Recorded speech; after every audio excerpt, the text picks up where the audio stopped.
Alright, in this video I'm going to go over the Chapter 2 exam review. So first of all, here it says a function is even if f of minus x equals f of x. As an example, we could look at f of x equals x to the fourth minus x squared. If you do what we call the algebra test, you plug in a minus x for x. When you square or take an even or a negative number to the either second power or fourth power, you're going to have an even number of negatives multiplied, which means you'll get a positive. So minus x to the fourth is equal to x to the fourth, and a minus x squared is equal to x squared. So we get x to the fourth minus x squared. Notice the subtraction sign in the middle, that stays the same. And so we got the original function after plugging in minus x. So that's the case where we call the function even. And let's look at the next case here. So on part B, a function is odd if f of minus x equals minus f of x. So again, as an example, we could look at f of x equals x cubed. If we replace x with minus x, we're going to get minus x cubed. Now, if you multiply three numbers that are negative, you're going to get a negative number. And so this is equal to minus x cubed, which is minus the original function, and that's why we're considered odd here.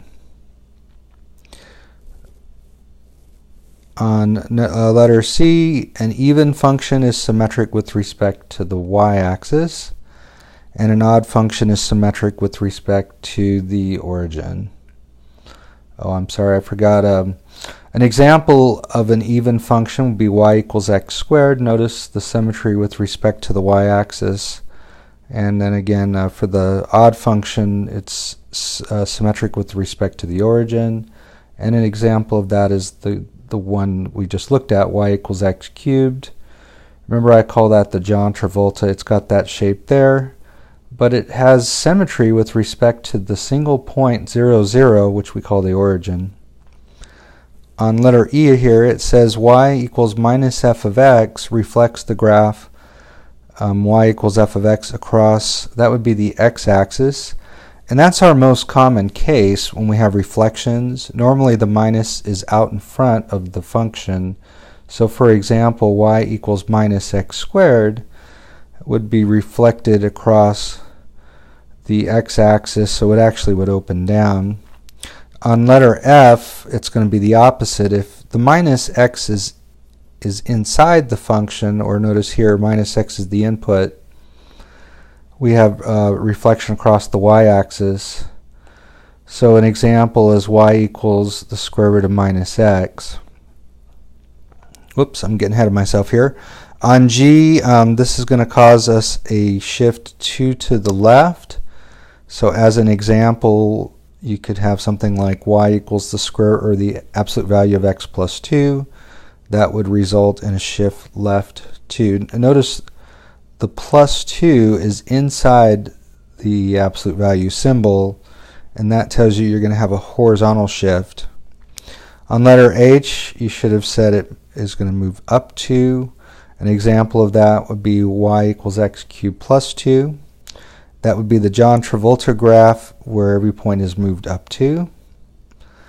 On letter I, that would be a shift to the right.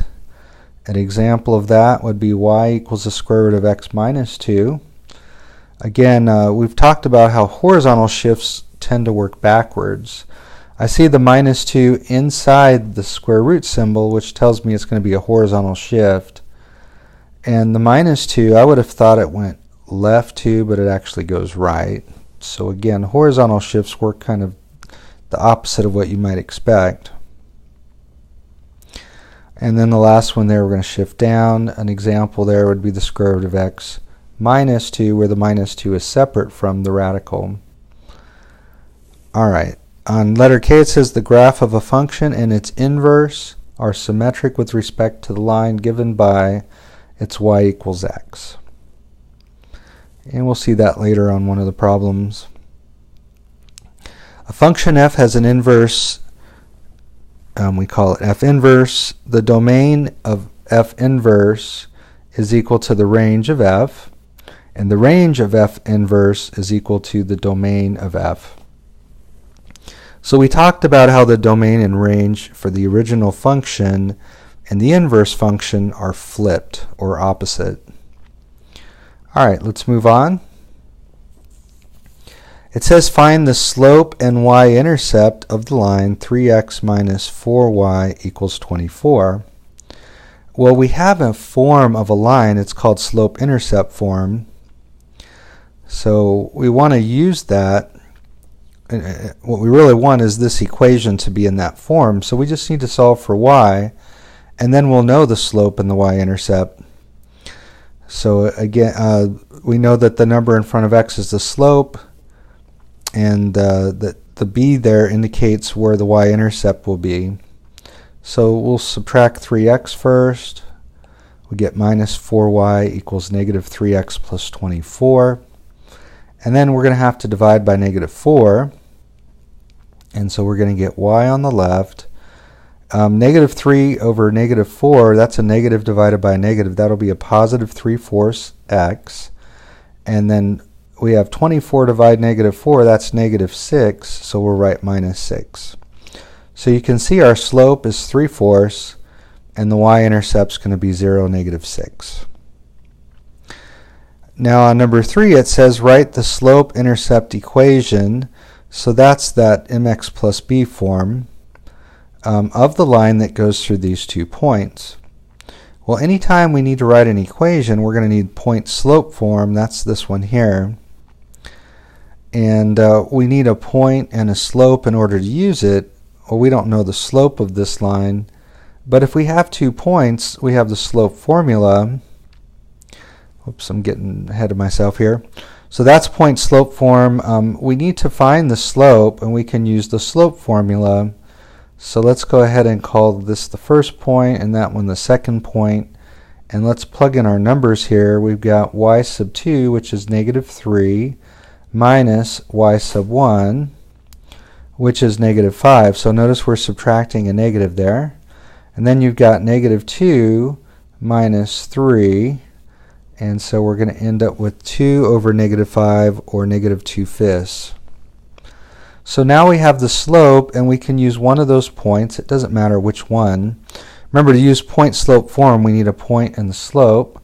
So I'm going to use the slope negative 2/5 and the point 3, negative 5. That's going to be my x1, y1. It doesn't matter which point you use. Either way it'll work.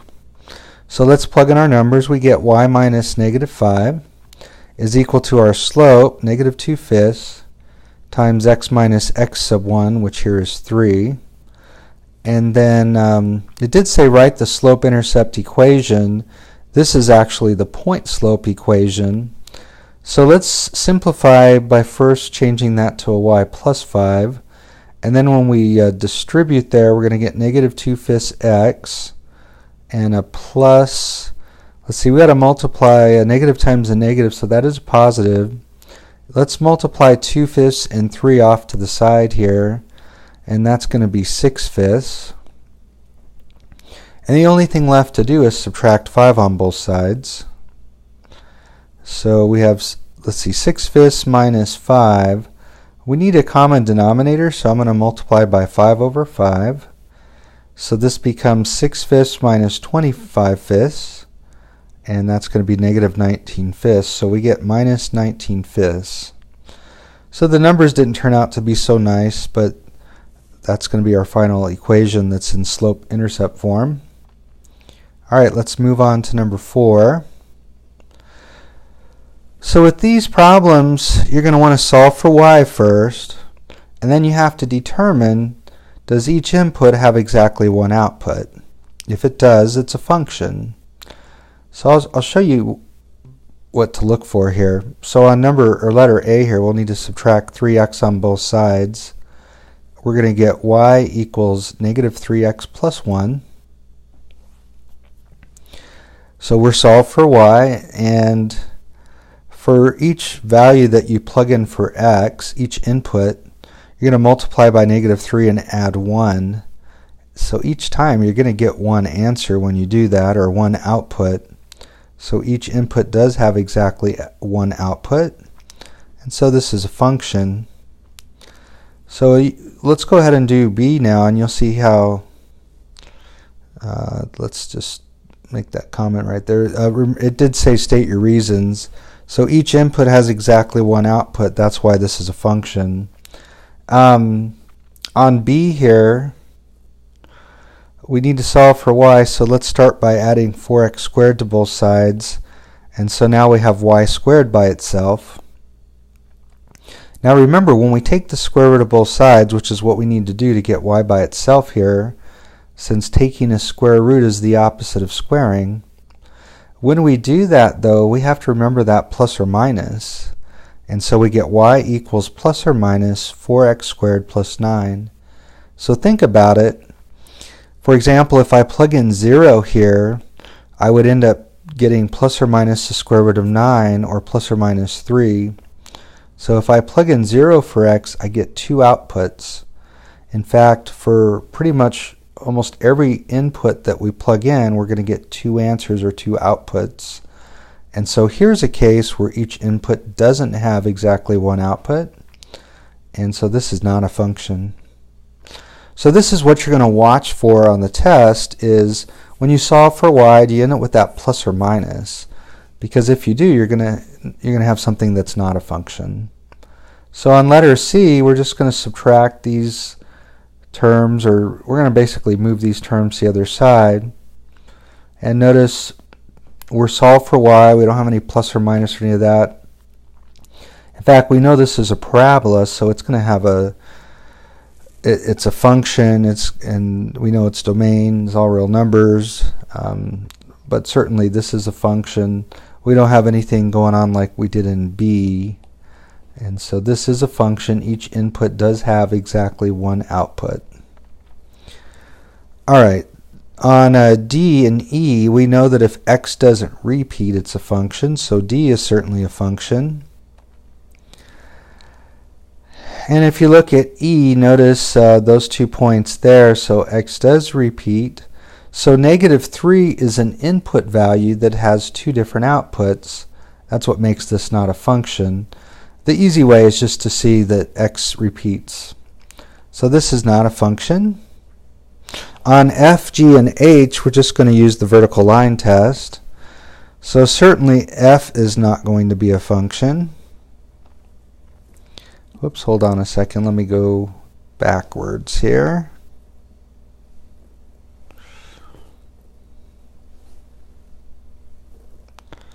Oh, let's see. All right, so you can certainly see we have problems here where we're going through more than one point on the graph when we draw a vertical line. So that's definitely not a function. If you look at G, notice no matter where I draw a vertical line, this is going to be a function. Now we're assuming that this continues off to the right, and down here this continues to go to the left. And so this would be considered a function. And then the same thing on the last one.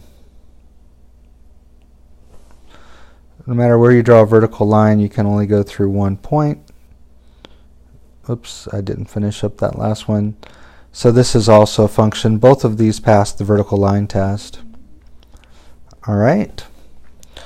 Let's move on to the next page. It says find the domain of each function and write the answer in interval notation. Now we know that all of our functions have a domain of all real numbers. There's only two that have restrictions. So let's talk about those. Functions having restricted domains. The first one is rational functions. These are the ones with fractions. So we have to exclude any values that cause the denominator to be 0. So those are what we call restricted values. And then on number 2, the other one would be radical functions. These are the ones that have radicals in them. And we know we have to set the radicand to be greater or equal to 0. because we can't take the square root of negative numbers. They need to be either 0 or positive. So that's how we determine the domain. So let's go ahead and take care of B and D. Notice neither of those are rational or radical functions, so we know it's going to be all real numbers. If you look at B, remember that's the John Travolta graph, and that had a domain of all real numbers. And if you look at D, that's a parabola if we graph that because of the x squared, and we know that has a domain of all real numbers. The other way to think of it is if I plug in any x value, I'm always going to get a real numbered answer. I'm not going to have any issues. But let's look at A. Notice we can't take the square root of a negative because that would not be a real number. Our domain includes all the inputs or x values that we can plug in, and our output's going to be a real number. Well, if we take the square root of a negative number, that's not going to be a real number. So we have to assure that 4 minus x is either 0 or positive. So we just set it greater or equal to 0. And when we solve this, we're going to get, don't forget to flip the symbol here, you're going to get x is less than or equal to 4. So I subtracted 4 on both sides. I divided by -1. We know when we divide each side by a negative, we have to reverse the inequality, the symbol there. So this is a picture of the numbers less than 4. We're also including 4, so we'll have a bracket there. Notice negative infinity is what's on the left. That graph approaches negative infinity. So when you write your answer in interval notation, which we need to do, you go from left to right. So this is negative infinity to 4. So notice if you plug in 4 into this function, you'll be taking the square root of 4 minus 4, or the square root of 0, which is 0. That's no problem. In fact, if you pick any number that's less than 4, this will work. But if you plug in a number like 5 that's not in our set, it's not less than or equal to 4. Notice 4 minus 5, you'd be taking the square root of -1, and that's not a real number. So that's our domain. That's how we find the domain when we have a radical. Let's look at E. Here you have a rational function, and we know there we have a restricted value. The denominator can never be 0, and that happens when x is -2. So our domain is everything except for that restricted value. And so that's how we write all real numbers except -2. So in other words, what we're saying here is for the g function here, you can plug in any number as an input or an x value except -2, because that makes us undefined, which is not a real number. Alright, these last two are a little tricky because they have both a fraction and a radical in them. So if you look at C, notice x could never be -4 because of the fraction side of things, because square root of -4 plus 4 would be the square root of 0, which is 0, and we know we can't have 0 in the denominator. We also know that x plus 4 has to be greater or equal to 0. I should go ahead and put the equal symbol here. And so we get x is greater or equal to -4. But we've already said that x can't be -4. And so it's actually just going to go from -4 to infinity. We're not including the -4 because that's the value that makes the denominator 0. And so that's going to be our final domain. On letter F, we know x can't be 5 because of the fraction side of things. The denominator would be 0 if we had a value of 5 for x. So let's see. Let's look at the radical side of things. We've got to make sure x minus 2 is greater or equal to 0. When we solve that, we see that x is greater or equal to 2. In interval notation, that would be 2 to infinity. But remember, we said x can't be 5, and 5 is in this set, so we actually have to take 5 out. So this becomes the interval from 2 to 5, and then 5 to infinity. Notice we put parentheses by the 5 because 5 is not part of our set. All right, I'm going to go ahead and stop the video here.